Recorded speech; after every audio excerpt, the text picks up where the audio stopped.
What's up, guys? Welcome back to another episode of Stronger TV. I am Kiefer Lammy here today with Dan Pope, the super strong, multiple banana per day eating physical therapist here at Champion PT and Performance. And today we're talking a little bit about auto-regulation in your training. Okay, so Dan and I were talking about this before and trying to come up with the concept of this, and one of the things we briefly touched on is that I think people make auto-regulation out to be a more complicated thing than you have to. Yeah. And in reality, auto-regulation is just making daily adjustments within your session outside of going based off of what is specifically planned, right? Because as we all kind of know, right, like there's no real perfect program. Yeah. And our programs are meant to, be a guideline for people, and earlier on they might stick more strictly to them. But a lot of elite athletes have kind of like an outline for their stuff, and they might have to change things as they go based on how they're feeling or what else is going on with training, right? So I think both in rehab as well as in training, there's a lot of ways that we can try to apply this. What do you got, Dan? I agree completely. This morning I was actually a little wiped out from yesterday, so I had 3 bananas in the morning. Whoa. Where I typically have 2 bananas. Auto-regulating your bananas. Yes, and I might actually, ramp it up throughout the course of the day as well, because I usually have 3 to 5 additional bananas. I might actually go 4 to 6 in order to make up for that deficit that I created yesterday. Yeah. If you guys ever have a chance, you should ask Dan why he eats so many bananas in a day. It's a pretty interesting topic for him to talk about. But anyway, as we go through this, right, we talked about auto-regulation is just kind of making daily adjustments within your training session, right, that affect what you're doing based off of the plan, okay? There's a lot of different ways we can do this, right? You could simply go off of percentages and say, instead of giving a fixed percentage for training, you might give a percentage range, right? So you might have a low end and a high end for this person, or you might program their last warm-up set, right? And you might say, all right, if you're feeling great, here's the number I want you to jump to for the day. If you're feeling pretty good, here's the number. If you're feeling crappy, let's stay at that top warm-up set, right? And that's a way that allows that individual to go based off their feel and auto-regulate their training for the day, okay? Another thing we could do is we could do that with volume, right? So you might say, all right, we're gonna work up to this weight, and I want you to do 2 to 4 hard sets, right? And if you get to the second set and you're just feeling wiped, we'll cut it there. If you're feeling great, let's hit all 4 sets, right? But it gives some sort of guideline, but they can then work with that a little bit, right? Yeah. And the third one is using RPE. So RPE is rating of perceived exertion, and this is kind of like an individual's perception of how hard things are, right? So rather than giving a fixed percentage for someone, you might say, hey, I want you to do a set of 3 at an 8 RPE, right? Which generally equates to being 2 reps from failure, right? Where 9 would be 1 rep from failure, 10 would be total failure, right? Or total max. So they're then able to adjust what they're doing for the day, work up to a weight that feels like that number, and then that's where they go with, versus having to work off a fixed percentage. Yeah. I got a bunch of things to add. I'll try to keep it short. First and foremost, I think this auto-regulation is super important for performance. I think as an athlete, right, you're constantly on that edge of doing too much and getting hurt, right, but try and do as much as you can so you can make progress, right? What's really good about this auto-regulation is some days when you don't feel so good, if you push too much, you're gonna fall right off the edge. So a program's written for you when you're feeling pretty good and things are going well in your life. If you don't have any wiggle room for things that when things are not going well, I think sometimes your risk of injury goes up some more because of that, right? Yep. Go ahead. I was gonna say, obviously, if you're hurt, you're not making progress, and that's a big thing. So if you keep getting hurt again and again, then your training program's wrong and you're not doing things appropriately because you can't get better if things are hurting so much you can't train. Right. Yeah. And I think the problem with rigid programming is that it's built with like an idealistic day and feeling in mind, right? So anytime you don't feel perfect, you feel like you're failing your program, right? Or you feel like you're not doing well. So I think that by allowing room for auto-regulation, right, and having that relationship with your athlete or with yourself, you allow it to be okay for you to have changes in your daily readiness, because you know that in the long term you're still trending in the right direction. Yeah, for sure. So I want you to talk a little bit more about this and how you'd use it in rehab, because I know a lot of times in rehab, somebody's getting back to performance, they're back to squatting, deadlifting, whatever it is from injury. They're often hindered by their tolerance, right? And this could be maybe because of how much weight they're using or because of the amount of volume that they do. Right? Yeah. Super important. I use RPE all the time with my athletes, right? Let's talk about athletes maybe coming off an injury. Let's say that they maybe had like, let's say a shoulder surgery of some sort, right? And we're getting back to bench press. Let's say they're like 3 to 4 months out and we're getting back to some sort of pressing and they want to know, how hard should I push? A lot of times I'll tell them, I want you to use an RPE to guide how hard you push. And a lot of times I'll give them, if it's the first time they've ever done it, probably like a 6 or a 7 out of 10 in terms of RPE training. Mm-hmm. Normally, and this is just for me, but I kind of live around the 8 out of 10 range. in terms of how hard I want my sets to be to make progress over the course of time. So if I am giving someone a 6 or 7 out of 10, that's 1 or 2 ticks below where they normally feel they are from a training standpoint. So that tends to make sense, because you have someone who just had shoulder surgery and haven't bench pressed in like 5 months, right? And probably even longer because they're having pain leading up to this, then they're probably going to be quite a bit weaker. They have no idea where the maxes are. Using percentages is not going to work whatsoever because they have no idea where they're at the time. Right. So when they finish their set, like, oh, it's a 6 or 7 out of 10. Yeah, I felt about there. Perfect. That's where you need to be that first session. Good. Yeah. Yeah. No, I love that, right? And I think people get nervous about RPE because it can be complicated and it's hard to gauge like what's innate as you go through things, right? Another popular scale that people use is called the RIR scale, so the reps in reserve, which is honestly just the inverse of an RPE, right? So if you're at a 9 RPE, which we would say is 1 rep in the tank, right? That's a 1 RIR, right? If you're at an 8, it's 2. 7, that's a 3, right? So if we're saying we're having somebody work to a 6 or 7, that's 3 or 4 reps before failure, right? Which for most people is like still in the totally fresh range. You're feeling good. You know, you would still be able to bump up in weight, right? I've even heard some therapists, and I know you use this, so you might say like, hey, I want you to be at an 8, like at an 8 below your pain threshold, meaning like your 10 out of 10 is that weight that you get to where you start to experience pain, right? So we're not working off of like your max intensity that you can push, but the max intensity that you can do before you start to experience your symptoms, right? And your goal is that you're trying to push the envelope of that ceiling, right? So that you know, like, all right, as I'm warming up for my squats, oh, I'm starting to feel a little pretty good. My knee's doing all right with this. Like, I've got a little bit more. And then you generally start to know, like, all right, well, this is the weight where I don't feel as comfortable anymore. And that's the threshold you stay below. You got it. And one of the things you're already kind of hitting at is that some people don't experience pain unless they get to a certain intensity anyway, right? Right. So let's say I have someone with shoulder pain and they haven't gone through surgery, their shoulder's just bothering them. It hurts on, let's say, bench press and some overhead press. It kind of bugs them a little bit. It's like a 3 to 5 out of 10. It's pretty irritating, but it's not that bad. I'm not going to overhaul all their training and tell them to stop all their pressing. I might not change anything. I might just tell them, hey, are you at like an 8 or a 9 out of 10 RPE for your bench press? And I'll say, yeah, I push about that hard. Let's just back it off 1 or 2. Yeah. See if that helps. And that's literally the only thing you change over the course of time. They do that for a few weeks. Their shoulder might heal up and adapt to the stresses and get to the point where now you're tolerating bench press. It's not an issue. So. Right, and that's that person we talked about, right?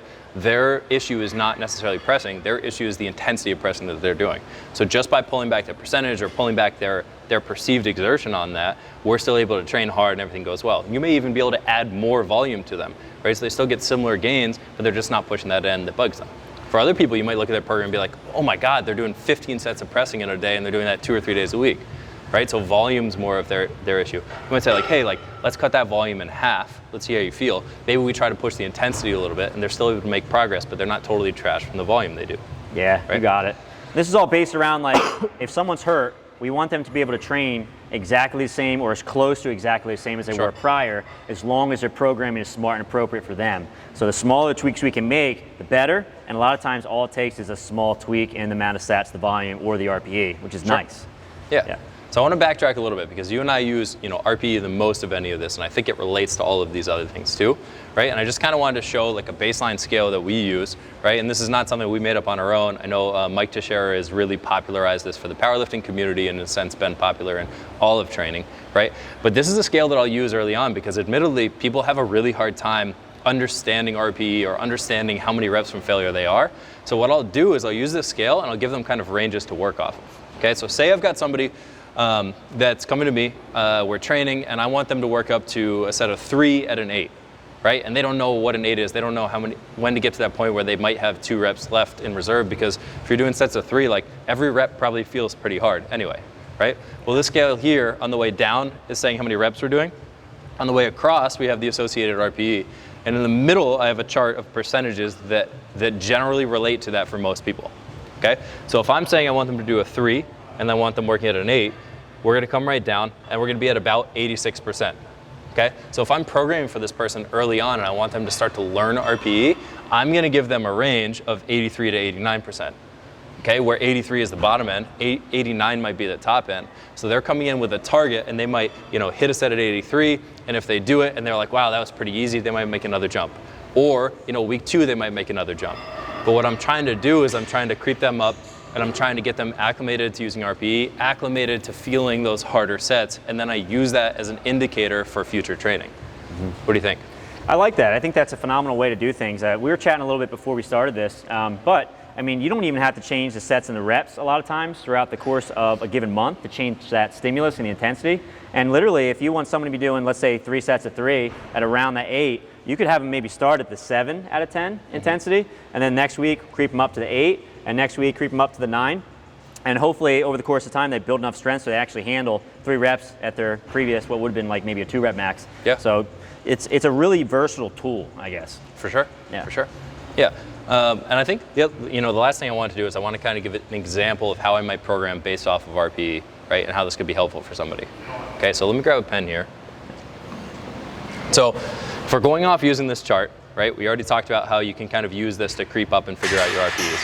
What I'll often do for somebody in a week 1 or an intro week, right, is I might program for them that we're going to work up to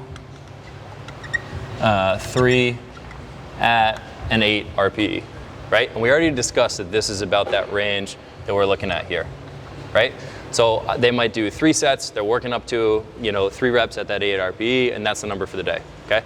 On week 2, we might come in and I'm gonna say, I want you to hit 1 set of 3 at an 8, right? Of which they already established what that was last week, and they might have written a note if it felt a little too easy or a little too hard, so they know what to target for this week, right? And then we're going to drop 5% for 2 more sets of 3, right? So now what I'm doing is I'm building off of that weight from the previous week, I'm dropping back weight a little bit, and now I'm starting to accumulate more sub-maximal volume for that person, right? So this is an early on phase. The week following, I might go up to 3 sets of 3 at that lower weight. And then the week following that, what I might do is take one of those sets and I might add it to this 8 RPE, right? So I'm slowly starting to creep up the amount of volume we're doing at higher intensities, right? Working up to being able to tolerate maybe a 9 RPE or being able to tolerate more hard sets over time so that we can work towards a new max.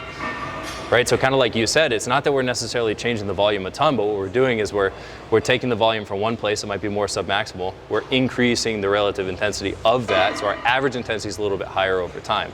Yeah. What do you think? I love this idea. I know obviously you've been writing a lot of programming for me over the past several months, but I really like the idea. So if you want to have, let's say, low volume, high intensity weeks, and then low intensity, high volume weeks, you can use RPEs as your guide. So if you're looking for a week that has a lot of volume, maybe you're doing 5 or 6 sets, right? But maybe your RPE is somewhere between a 7 and an 8. But when you have a really high intensity week where you don't want to have as much volume, maybe that's 2 or 3 sets, but you've got yourself around a 9 out of 10 RPE, right? The other place where I think this is super helpful is for deloading. So if you want to have an easier week so you can kind of get some super compensation going, then all you really need to do is tweak a little bit with your sets and reps and also the RPEs.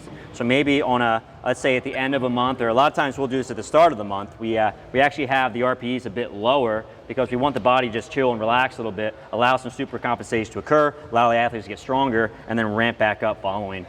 Yeah, I think that's perfect. And I just kind of went and built this out a little bit more. So, as we talked about week 1, just building up to a set of 3 at an 8 RPE, right?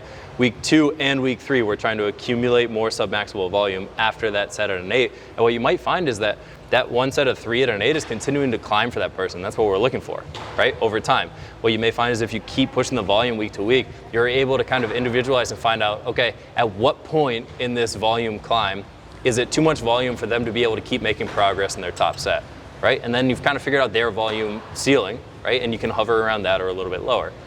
What you can also do is all right, we're going to accumulate volume for a couple weeks, and then on this last week, I'm going to pull back the volume a little bit, okay? And now I'm going to work up to a new hard set where I'm going to work up to a 1 set of 3 at a 9 RPE, right? So we went from accumulating, try and kind of figure out where that top end is, and then we might start back over and do this in a new rep range.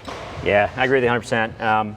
The other area that I use this RPE scale quite a bit is if I am, let's say, 2 or 3 weeks into the program and I feel like I have not been able to make progress from week to week and things are too challenging, I'll actually make changes based on how the weights feel at that given RPE. So if I'm really just not making the progress I want, I'm plateauing, I feel like I'm hitting it as hard as I can, I'm not hitting the weights that I want, I'm like, all right, I need to make change, and this program is not fitting my needs where I'm at currently, and I'll change some things up. So yeah, I think that's great. right?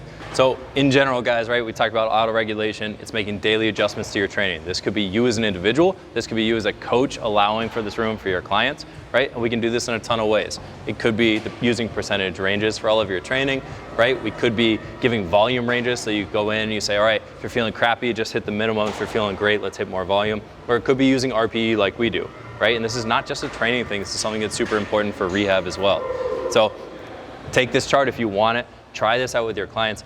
Admittedly, it takes time to get used to, right? Just like anything else, you have to kind of figure out what's your baseline. And what feels like an 8 for me might feel like a 9 for Dan, right? And we just have different profiles for that. But as a coach, you start to learn that about your athletes. And now you're able to individualize even further based on their specific needs with this stuff. Yeah, I couldn't agree more. I mean, if you're not using RPE stuff, definitely start tweaking with it. If you're a rehab professional, try that with your athletes when they're returning back from an injury, right? Obviously, from a strength and conditioning perspective, this stuff is really, really interesting. It's a great way to look at your training. Definitely give it a go. All right. As always, thank you for listening, guys. If you like this episode, make sure you subscribe so you find us for future episodes, share it with your friends, and keep giving us your questions.